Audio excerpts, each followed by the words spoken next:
ఈ మున్సబ్దారులో క్యాష్ కింద శాలరీ తీసుకుంటే వాళ్ళని నగ్దీ మున్సబ్దార్ అని, అదే వాళ్ళు ల్యాండ్ అని శాలరీ కింద తీసుకుంటే వాళ్ళని జాగీర్దారీ మున్సబ్దార్ అని పిలిచేవారండి. మనకి వాడుకలో ఉన్న చాలా పదాలు వీళ్ళ దగ్గర నుంచే వచ్చాయండి. ఉదాహరణకి మనం అంటూ ఉంటాం కదండి, ఈ భూమి అనేది జాగీరా అని. సో ఇది మనకు అక్కడి నుంచే వచ్చిందండి. ఈ మున్సబ్దారుల యొక్క పని ఏంటంటే ట్యాక్స్ కలెక్షన్ చేసుకోవడం అండి. ఆ టైంలో మనకి అగ్రికల్చరల్ మెయిన్ ఎకనామికల్ సోర్స్ ఉండడం వల్ల ఈ ల్యాండ్ ఎవరైతే ఉందో ఆ ప్రొడ్యూస్లో ఎంత పర్సంటేజ్ అని చెప్పి ట్యాక్స్ కలెక్ట్ చేసుకునేవారండి.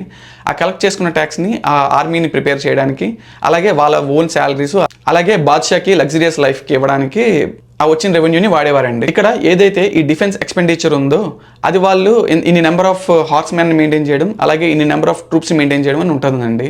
ఉదాహరణకి ఒక 5,000 మంది సైన్యం, అలాగే 200 మంది గుర్రాలు కావాలి అని చెప్పేసి ఒక జాగీర్దార్కి రెస్పాన్సిబిలిటీ ఉంటుందండి. ఇక్కడ ఏ మున్సబ్దార్కి అయితే ఎక్కువ విలేజెస్ వాళ్ళ కంట్రోల్లో ఉంటాయో వాళ్ళకి ఎక్కువ రెవెన్యూ వస్తుందండి. దానికి తగ్గట్టుగానే వాళ్ళు ఆర్మీని ఎప్పుడు బాద్షా పిలిచినా అరేంజ్ చేసేలాగా ఉండాలండి.